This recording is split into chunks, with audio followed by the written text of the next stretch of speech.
go, guys and gals. Me, Mudahar. Big win today, ladies and gentlemen. I'm gonna rip that band-aid right off and give you some good old hopium, give you the positivity, give you the really good news. Why did gamers win today?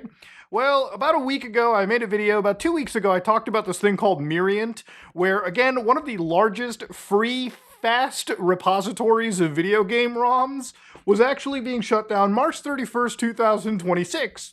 You might be like, whoa, hold on a second. Why is such a platform shutting down? Are they getting sued? Is Nintendo sending its lawyers after them? No, actually, Nintendo's currently busy with the United States government right now over tariffs. But actually, the reality of it is that this entire platform was being shut down simply because a lot of money wasn't there. For instance, the actual hoster of this said as traffic increased last year, the funding from donations remained the same, so more users, but the money never kept going up. So basically, he was paying $6,000 out of pocket every month in order to cover the difference, which really isn't that sustainable at all for one person in this case. The other thing was obviously scumbags with paywall download managers that would actually use Myrient as the backend, and they would make money off of people downloading at faster rates. Stuff that they could have gotten for free, but they were being billed and gouged by scummy third-party paywalled assholes. And of course, the last thing, but not the least, was the amount of AI bros that caused the RAM, SSDs, hard drive, basically every computer component to go through the roof, okay? Right now, for anybody that doesn't know, if you haven't built a computer, probably want to hold off for honestly a couple years because a lot of consumer manufacturers are already going out of business. A lot of them don't even predict that this shortage will stop until at least for a couple years. Because of AI tech bros building data centers and buying basically every bit of RAM or computer component in the market right now, for anybody like us that wants to play video games, a lot of our shit has just jumped up in price. Building a computer, not really an economic feasibility for most people. Even buying a game console, which typically was the cheapest entry point, right? Like you pick up a console, you buy your one single player game and probably was the cheapest way to get it. Even that is being threatened, okay? Thankfully, at least, last time we looked at the old Steam Decks, apparently I heard these are actually back in stock. So if you were thinking of buying one of these, and I highly recommend you do, probably should go buy one, okay? But yeah, ladies and gentlemen, it's a bad day, okay? We were about to lose one of the largest, easily accessible, fastest gaming repositories. So why is it a good day?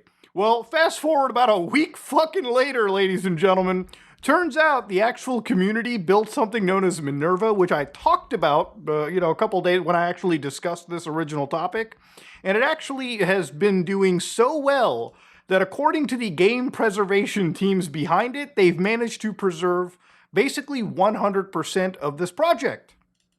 So on the Manurva site right over here, you can actually check out these files for yourself. But interestingly enough, I want to actually show you the statistics. Now, I've seen a vibe-coded website, any day of the week, and I'll tell you right now, there's definitely a fair bit of I would imagine Claude used in this situation, so it's interesting the AI bros are causing us to lose our shit, but we'll still use some of the AI technology to build the archives, which I think is the most ethical use of this crap to begin with. But basically, these guys got a bunch of archives from Hetzner and LeaseWeb Canada, and a lot of these archives contain basically 100%, if not 90%, and the rest is being slowly uploaded as we speak. And basically, they preserved effectively every single file that would have been lost. Now, the thing about it is, a lot of these files would already have been available on things like the Internet Archive and various other resources. But remember, when it comes to game preservation or preservation of anything, if you don't want things to be lost media, backups and then backups of the backups are basically as important as you can come. So anybody that's saying that, oh, you're just duplicating files, you don't really understand, right? The more of these repositories existing, the better it actually is.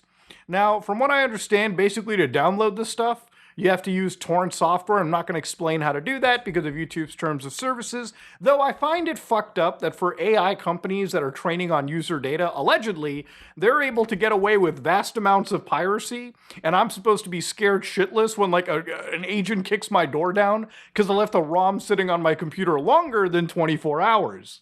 Now, if it wasn't for things like Myrient, there was obviously the Internet Archive, and of course, obviously places like Vim's Lair, which unfortunately has also been under attack too for a lot of older Game Boy Advance games, specifically, obviously, whatever Nintendo is distributing, like Pokemon Emerald, for instance. Downloading through Vim's Lair would actually have been impossible. For instance, if you actually look up Pokemon on here, you can see that a lot of titles that used to once exist don't actually exist on some of these archives because lawyers do get involved. Now, of course, obviously, in cases like Vim's Lair back in 2024, they were asked by the ESA on behalf of Nintendo, Sega, Lego, and basically a bunch of these companies to remove games, especially, games that weren't even sold for decades. And I brought up Pokemon Emerald because Nintendo's huge. They can obviously sell Pokemon Emerald again. They're doing it with Fire Red and Leaf Green, but they just choose not to. And, if the company isn't officially selling a video game, you then have to go to a third-party market, and usually those guys price gouge the fuck out of these old Pokemon games. So for somebody that just wants to play an older game, it's more economically feasible, and honestly, it's probably morally ethical considering the original developers, Nintendo, they don't even get a cut of your actual revenue that you would spend being price gouged on places like eBay. I get that the retro gaming market doesn't like what I have to say, but to be honest with you, you guys can spread cheeks, and that's pretty much it. I like playing video games, and I think for gamers, having things like Myrient basically survive itself is pretty good to see.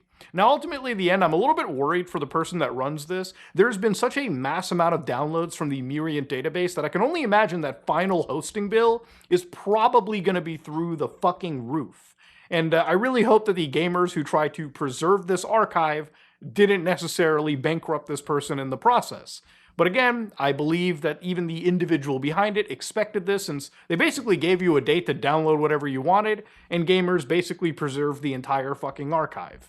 I think for me too, it's like anytime I get to talk about these kind of stories, I like to bring up sort of like actual like real world examples of why this stuff sort of matters to me, right?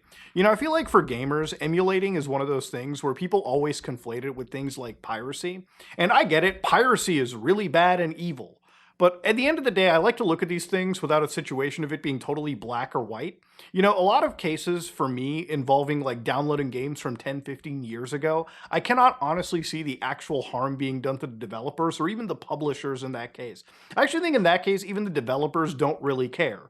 For instance, one game that I actually do like playing is back in my PlayStation 3 era, was a game known as Killzone 2. Now this, at the time, I thought graphics couldn't get better, and generally it's just your standard slop warfare shooter at the time. It's basically Sony's response in a way to like the Halo of the time. Now generally I think Killzone 2 is one of my favorite games, and I do actually end up going back to it from time to time, whether it is to play the multiplayer, which you can thankfully play again, because the game thought of bots. This isn't the modern gaming era where once a multiplayer game dies, you can't necessarily re-experience it again. But when it came to the single player experience, firing it up in an emulator known as RPCS3 is honestly the only real option that's really left. Sure, you could go and pick up an old school PlayStation 3, but some of those aren't really being sold anymore, and even if they are, a lot of these pieces of hardware aren't in the best possible condition anymore. Usually you're spending hundreds of dollars on something that probably is close to a yellow light of death or some other component failing. But with emulators like RPCS3, downloading one file and running one package through it is all you basically need to get your retro gaming journey started. Yes, we are so old at this point that if you grew up with an Xbox 360 or a PlayStation 3, you have fucking back problems, okay? You are old. Deal with it, motherfucker. Now, when I want to buy things like Killzone 2, I can't just go to the PlayStation Store and buy it, because it's not even available on the current systems. You can't even emulate the fucking game, or you can't even stream the game through the cloud. All of those functionalities are basically gone. In fact, even 4 years ago, I dug up this thread where like a whole bunch of PlayStation actual exclusive games got removed. Now, some of these might have been re-released, some of them might have been brought back, but for a vast majority of people, reliving your childhood memories is becoming fucking impossible. And that's not a world that I actually really enjoy, and I don't think anybody actually does. Which is why things like Myrient and Manurva actually existing, and Manurva basically preserving a lot of these games from the PlayStation 1, PlayStation 2, Nintendo era of gaming consoles is so important in today's day and age. There's a lot of people that will probably play games like Bloodborne, and even though that game isn't old, it is getting up there in age. And for a lot of people in the future that want to play what they consider one of the best, PlayStation era or PlayStation 4 like Souls games, one of the best games from Software, it's not like they're going to re-release the game on PC anytime soon. But that emulator Shat PS4?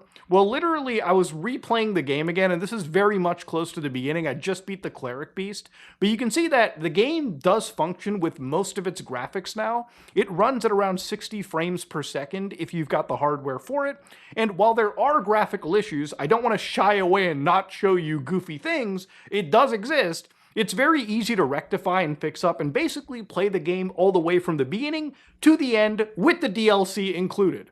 And it's one of those things where it's like, I remember when I made my first Bloodborne running on PC video like years ago, and I showed you the game barely worked, okay? It was running at 1 or 2 frames. But thankfully, the emulator community in this case, at least for Shat PS4, has been kicking so much ass. And honestly, most emulator communities right now are kicking a lot of ass in their own ways, where preserving and playing some of these games is actually there. But of course, this comes with a little bit of a weird downside too. As you can imagine, games like Bloodborne are in their 20, 30 gig file sizes, so now preserving PlayStation 3 and PlayStation 4 games now, or Xbox 360 games, where now you're looking at the gigabytes, the amount of storage required to preserve these things has also astronomically fucking jumped. But it's something we need to do because honestly, game preservation is so important in today's day and age. When re-releases aren't cutting it enough, there's a lot of times games get re-released where content gets removed, sometimes it gets censored, sometimes it gets entire game modes chopped off because game companies don't want to go through the effort of re-releasing the game properly. They want to charge you the full $60, they don't want to give you the whole full $60 worth of content. But thankfully, the gamers will always exist to preserve this kind of shit. Even back in the days of the 360, look, there's so many games like Mirror's Edge that I grew up with where, back in the day when an EA game dropped, you were like, all right, this is gonna bang. Now when EA drops a game, it's nothing but a whimper and a wet fucking fart. But back in the day, there were seriously actually good experimental AAA games that came out. Games like Mirror's Edge, which I absolutely enjoy. Games that, come from a time and era where I think gaming almost peaked itself. And then, of course, we're living in this era where every game company has sort of hyper-monetized itself. Even a game that I'm enjoying, like Marathon recently, is a game that I can't help but think if it came out 10 years ago or 15 years ago, Bungie would have released it with a campaign mode, arena multiplayer, and even some level of, map editor for crying out loud. But that's just kind of the world we live in, where gaming, in my opinion, is sort of stagnated a little bit. There are good games that come out, but generally speaking, maybe it's just me aging a little bit, but I do love that era of PlayStation 3, Xbox 360, and it feels like that era of gaming is kind of what I'm dying to re-experience. And thankfully, because of emulation, because of people preserving these games, I and people who come 10 years down the road, new gamers, will actually get to experience this shit over and over and over again. So honestly, guys, big day, big win for gamers. The AI bros are doing shit that ruins the world every day. I saw the other day, NVIDIA's CEO was like, guys, there's going to be an age of abundance. With AI, nobody's going to have to work again. Honestly, this load of bullshit is something that I see every tech bro passing. But, every day you look around you, the world seems to be getting a little bit shittier. But at least today I can proudly at least say for gaming, for the gamers, for the people that love to spend a good Friday night cracking up a nice single player game and playing it from whatever era, finally have more preservation. And there can never be enough. So remember, there's a good way for you to throw bucks to these people, support them financially, because Lord knows they actually need it. And you know what? I think I've never given anybody a homework assignment, but if I was a goddamn teacher, I'd just tell you guys, listen, pick an old retro console, something from the old PlayStation 2 era, find yourself a nice single player game, fire it up on an emulator, hell, buy it if you can, officially, and just actually experience a game from one of gaming's golden eras. That's it, ladies and gentlemen. I am out.